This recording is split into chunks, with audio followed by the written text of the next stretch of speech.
Welcome back to the U Sports Report. Now it's time for our Players Club, ladies and gentlemen. That's when we look at players, teams, or individuals and personalities who really stood out to us this week. Kimbrey, you have a guy who's been standing out to the whole world for the past couple years. I think so. I don't think he stands out for just this week. I think he stands out for quite a while now. Steph Curry. We've seen him with the Golden State Warriors as a dominant basketball player. He's one of the two Splash Brothers. He puts points on the board, whether he's feeling like it or not. Whatever he says goes, and he seems to be leading his team to a great amount of success.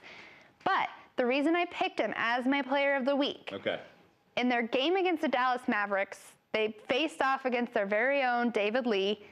And Steph Curry was the one that had the opportunity to present David with a ring from their win last year. They took it all the way. David was part of that team, part of the success. I love Steph because on and off the court, he has really big class.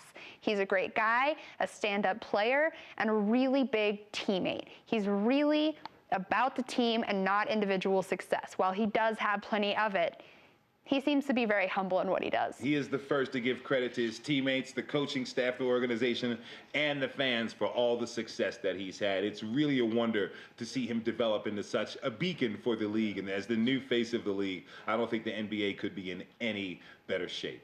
Absolutely not. That's true. Could not agree. My look at the player of the week is going to a division. We're talking football. To the NFC East. That's right. The NFC East. Or as many people called it last season, the NFC least. Look, years ago, 30 years ago, the NFC East was the division in football. Constant championships from the New York Giants, Washington Redskins, and the Dallas Cowboys. And look, over those past years, over the past 24 years, the only team to pull in a Super Bowl championship for that division has been my New York Giants, and we're poised to do it again coming up this season. But the reason why I like the NFC East is because they understood that they sucked, but they now want to go and make changes. That's right. As hard as it was, my New York Giants got rid of head coach Tom Coughlin, put in Bob McAdoo. Chip Kelly experiment did not work in Philadelphia. They got Doug Peterson coming in from Kansas City. Yes, Jason Garrett still in Dallas, and Jay Gruden really stepped up, and his Washington team, were able to pull it out and win the division. They made the right moves. We'll see how these teams do in the draft, but I'm making a bold prediction right here. You heard it first, Kimbrey, along with everybody else in New Mexico. Sure. The NFC East puts 3 teams in the playoffs.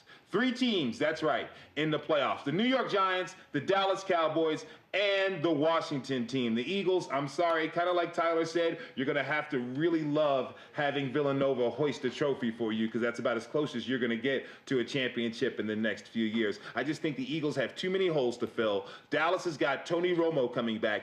They did pick up Alfred Morris from Washington, so we'll see if he can really fit behind that great offensive line, and Dallas's defense can improve. Washington has come through. They have Kirk Cousins again under a franchise tag. Yeah. And that team is a young team seeming to form. And the New York Giants just pulled it out by spending so much in free agency, by getting Olivier Vernon, Janoris Jenkins, and a few other players. Potentially with a healthy Victor Cruz coming back and a scorer in the draft. Eli Manning is playing the best years of his career. This is his last go-around. I think the NFC East is going to give themselves and the rest of the league a lot of trouble. You heard it here first. If I'm wrong, tweet me, but I know I'm right. Okay. You can't forget about OBJ, though. OBJ is the man. The next time I'll start wearing my jersey when we get to football season. The first Giants jersey that I ever purchased in my life was Odell Beckham Jr.'s. Yes. Very cool. That makes me happy. Yeah. LSU fan. Love that kid. LSU all the way. It's all family here at the U Sports Report, everybody. Coming up next, a little bit of NHL news for you on the U Sports Report.